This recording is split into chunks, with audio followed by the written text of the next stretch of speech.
Listen, a lot of WrestleMania makes no sense to me, and I'm about to complain about it for the entirety of this video. Subscribe, comment, do whatever you do. Now let's get into it. Look, I'm not asking for a lot. We're all wrestling fans here, I assume. And if you're not a wrestling fan and you're watching this, then what the hell are you doing here? But we're all wrestling fans. We all know the things that we know. We know about wrestling being predetermined.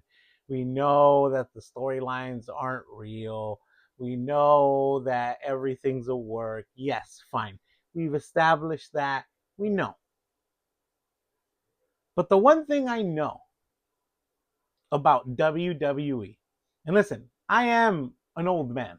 I've been watching this for at least 3 decades now.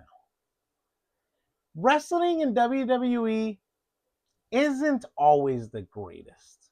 Right? You never tune into WWE because you're going to see a wrestling classic. You're not going to see, what is it, 6.5 stars at the Tokyo Dome. You're not going to see that in WWE. Every once in a while, you definitely do get a wrestling classic. You definitely do get a match that makes you go, I did not know WWE had this in them. But the one thing that I've always known about WWE, and granted, I'm not saying they're perfect at this. I'm not even saying they're good at this.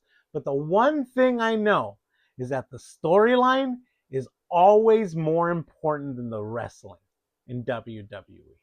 So when you give me WrestleMania matches, WrestleMania is the Super Bowl of WWE. It is where stories end. It is where a story that may have lasted a whole year, may have lasted months, where it all comes to an end, right? It is where wrestling storylines end, and on that Monday night after WrestleMania, new storylines begin. So, with that being established, and this is something that we all understand as WWE fans, I need some build in my WrestleMania matches. You can't give me Seth Rollins versus Gunther. Again, this is going to be a fun match. I don't think anyone has concerns about this match not being good. But you need to give me something, WWE. And I'm giving you the benefit of the doubt. Maybe next week on Monday Night Raw, Paul Heyman comes out with Gunther, and Gunther's a Paul Heyman guy.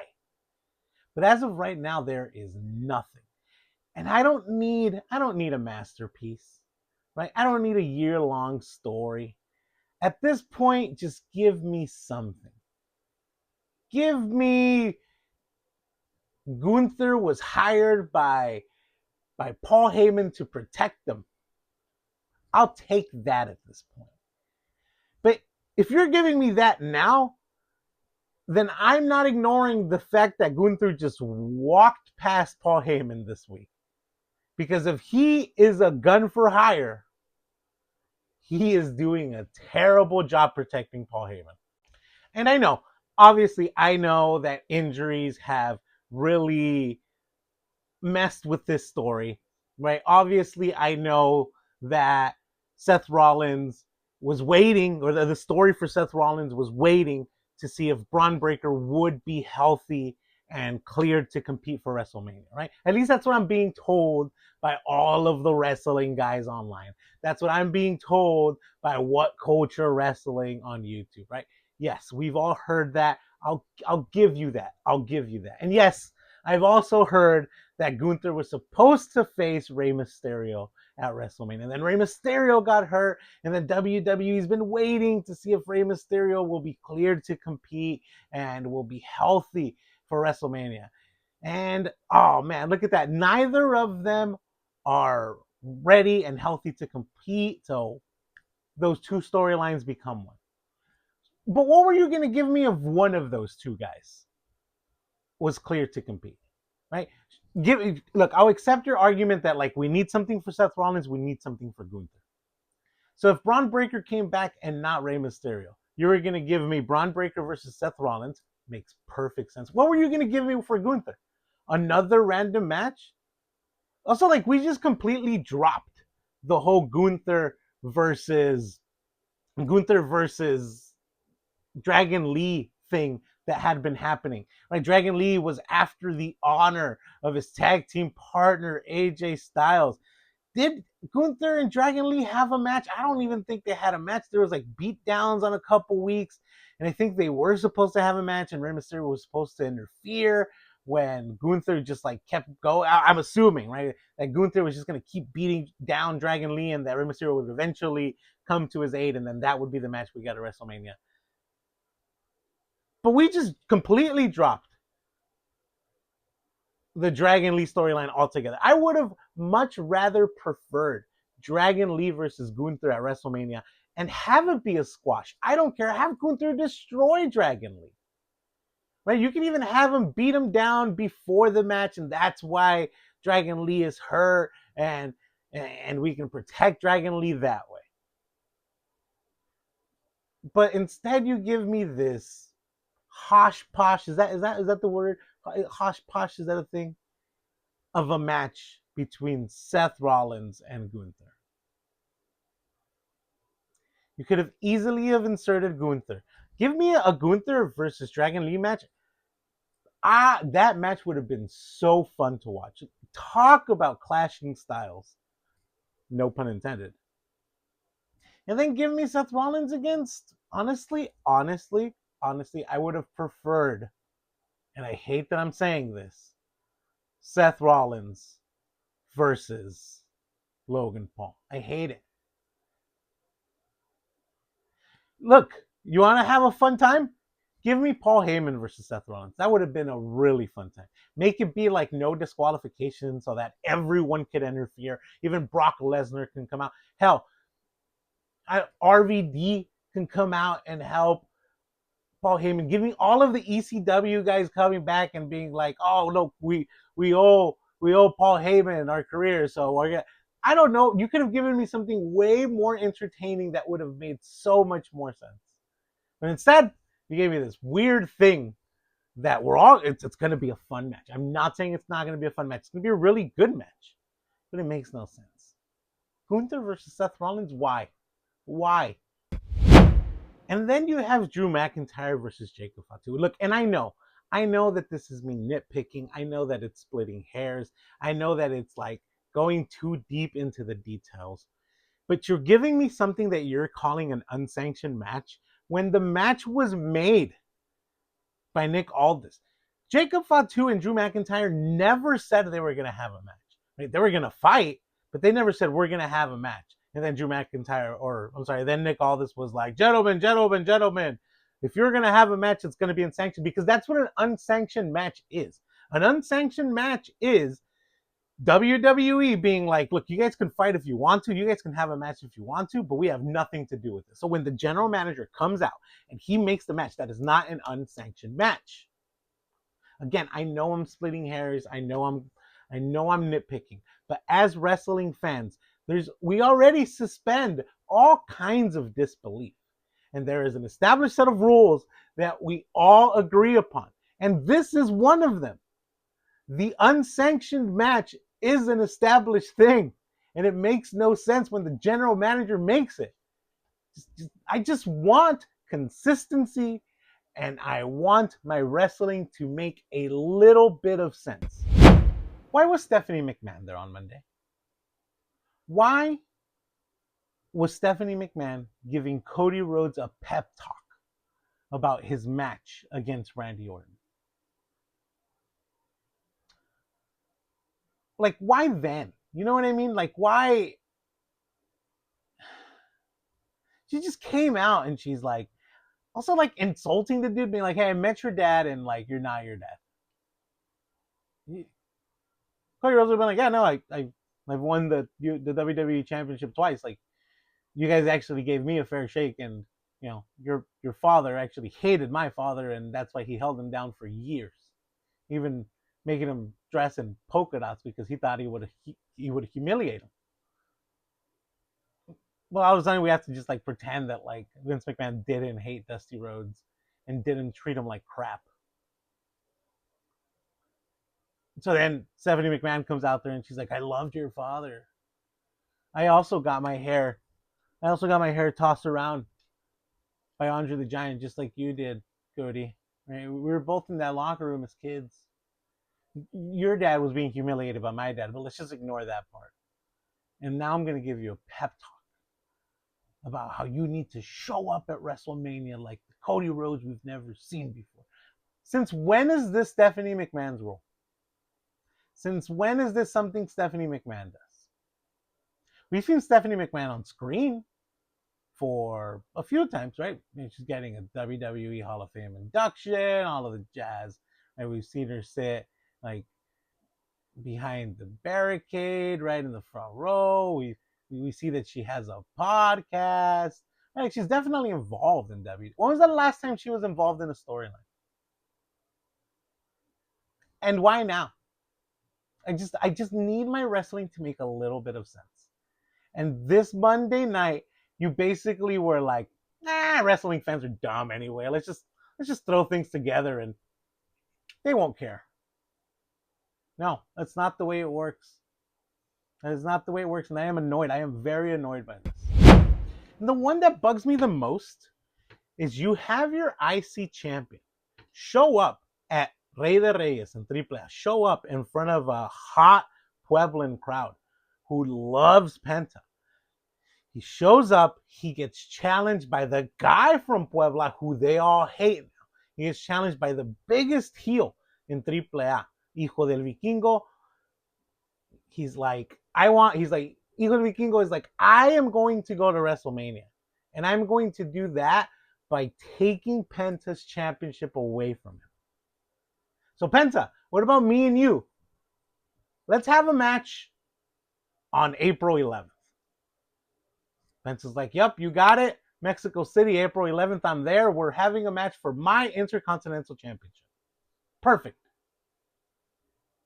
So what happens on Monday?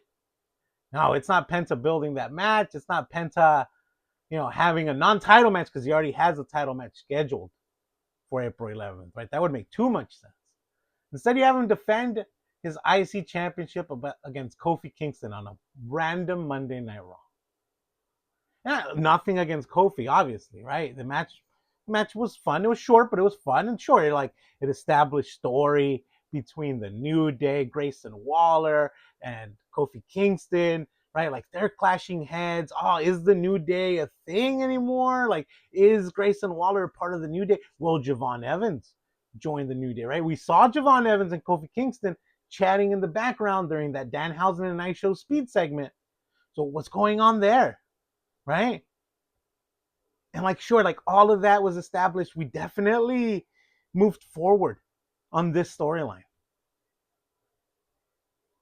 But you expect me to think that Kofi Kingston was going to beat Penta, even though we've already set up that match for April 11th in Mexico. People have bought tickets just because of that match. I'm pretty sure it's the main event for the night. So you want me to believe that Kofi could win, though. And then what? Was Kofi going to go take Penta's place in Mexico City? And he was going to have a match against El Hijo del Vikingo? Also, let me get that match eventually, because that match sounds really awesome, too.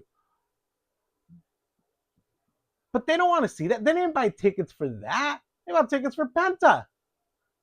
So, of course, Penta was going to win. Right? So, if you're a wrestling nerd like me, who watches way too much wrestling, and you saw Triple A Rey de Reyes, and you saw this challenge take place, am I just supposed to ignore that happened? Am I just supposed to come to conclusions on my own that, hey, Kofi is actually going to go? And I know that Corey Graves kind of said it, but come on, WWE. We all knew this wasn't happening. And then also after that whole thing happens, after Penta wins his match, he's like, I talked to Adam Pearce. We're going to hang my IC championship above the ring, and we're going to have a ladder match because that's where I feel like Penta on a ladder. And that match is going to be absolutely great. Then you lie to me and tell me that, oh, they've had qualifiers on WWE's main event, and these are the 5 guys that are in the match. No, you haven't. No, you haven't. And if you have, when? Because you literally told me that you just came up with the match that day. So what were you having qualifiers for if that match wasn't even set up yet? And also now you expect me to believe that Penta's going to go to Mexico City on April 11th and he could lose his title to El Hijo del Vikingo? They didn't even like. Sometimes WWE does stuff like this, and they're like, "Oh, it's this guy or that guy. It's Penta or El Hijo del Vikingo." Nope, you didn't do that. You just put Penta. You put his face on the poster, and you were like, "This is the ladder match." And you did say this is the field so far, right? So I guess like we could add people to it, but we've established that Penta is going to be a part of it, and that Penta, as the IC champion, agreed to have this match. So if El Hijo del Vikingo wins the IC championship on April 11th, can he then be like, nope, I never agreed to this. This match isn't happening. I just look, again, we suspend enough disbelief as wrestling fans already. Don't insult our intelligence by just making crap up on the fly. Those qualifying matches never happen. I don't watch WWE main event, but I know people that do. And they tell me that that never happened on WWE's main event. I just need WWE to pretend like things make sense. Like, I don't know what this video is. I don't know. I was just a lot of the things that are happening around this WrestleMania build just don't make a whole lot of sense to me. And again, yes, like all of these matches, great matches, great matches. But if you saw my week 4 of being an AEW fan, check it out, by the way, great series. As I'm watching AEW, I'm learning why it feels very different than watching WWE, right? It's because my brain has been watching WWE for so long. It's because I've been watching WWE for so long. So my brain is programmed now that wrestling is this one way, right? And the way that WWE wrestling works is the storyline is the main focus and the wrestling just progresses the storyline. So if there is no storyline and you're only giving me wrestling, what's the point, WWE? That's my biggest gripe with this whole thing is WWE is a storyline first wrestling promotion. And there's just no storyline in a lot of these. I didn't even get into the bad builds, right? Which have been Stephanie Vaquero and Liv Morgan. Like, where have they been, right? Like, we don't see them for a few weeks. Then you have something like this week where Liv Morgan just calls out Stephanie Vaquero and then she gets jumped by Roxanne Perez.